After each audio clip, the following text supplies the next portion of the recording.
Okay, I've got that chair and shower moved out of the way. I can show you the kind of the inner workings and electronics of the system. Okay, so this is where it all lives here. I wanted to be able to access it pretty easily and have it all in one spot. I really debated about how to do this, but as I got to working on it, these things kind of came to me, and I was able to, without too much upfront engineering, just kind of slowly going through it, thinking about it, watching some stuff on YouTube, and working my way through it. This is what I came up with. So over there on the right, as I mentioned, I got a 40-gallon propane tank. I do have a propane detector in the truck cab here as well as in the camper. I don't want to take any chances with propane leaks, and of course a carbon monoxide and smoke detector as well. I've got a fire extinguisher right up front in case there's a problem.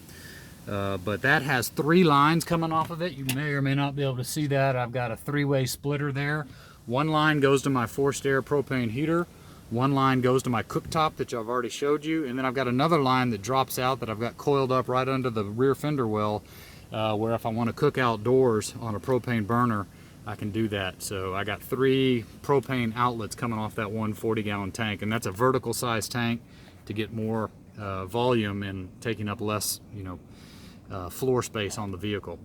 All right, power-wise, you can see that the green monster, as I call it, that is a, what is that thing? 260 amp hour AGM glass mat deep cycle battery. It is not a lithium ion battery. That would have cost me about the same price of the truck.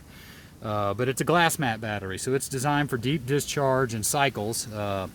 And I've had experience with these Ogre batteries before, sold through a company called Automation X. I do oil field automation, and so had really good experience with them. They're for what they are, they're fairly affordable, and that'll hold some power. Now, how do I drive that? How do I keep that thing powered? Well, I've already showed you the solar panel.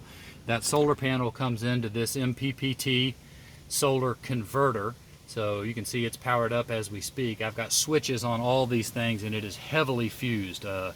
Man, everywhere I could put a fuse, I did. There's a fuse on the battery directly on the battery terminal. There's my DC power supply there. I'm jumping around a little bit, but it's all individually fused. Everything has on, off, and safety switches on it. So look, I'm not an electrical engineer, but I do a fair amount of this work in automation, and didn't want to take chances. And there's actually a guy who has posted some really helpful stuff. I'll try to link it up once I get this thing posted. But I used his blueprint as a model for mine. So solar panel feeds that MPPT converter, and that charges the battery. Now I also have a alternator system here that when I'm driving down the highway, I can feed power off my alternator. This Ford truck has a pretty high power alternator on it, so I can basically charge the battery as I'm driving down the road with the solar panel and or with this alternator system here. So this is a smart system. It's aware of the more modern battery management systems on newer vehicles, so it can work with that. And basically I can flip this thing on or off here and feed energy from my battery once my battery reaches its charged voltage, and it will feed it into this battery. So I want to, that was, if I planned to be off the grid 4 or 5 days in a row, I didn't want to run out of power out there. So I wanted 2 different ways to charge my battery, and that's what I've done. I mentioned there's the 700 watt inverter. It's not a massive inverter, but I'm not using a lot of AC power. And whenever that thing's turned on, it's consuming its full power allotment. So if I had like a 2,000 watt inverter on there, I feel like it would just be overkill and wasting power. So I went with the 700 watt version. All this basically feeds into my safety hub here, which is fused up heavily as well. I'll try to quickly get this off so you guys can see that. Safety is obviously paramount here. So basically I've got 70 and 40 amp fuses there running to my primary power consumption devices.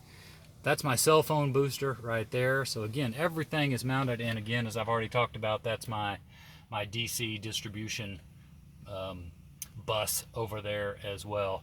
That little guy there, that white device, that's my directional cellular antenna, which I can mount up on this pole out here if I'm really out in the sticks.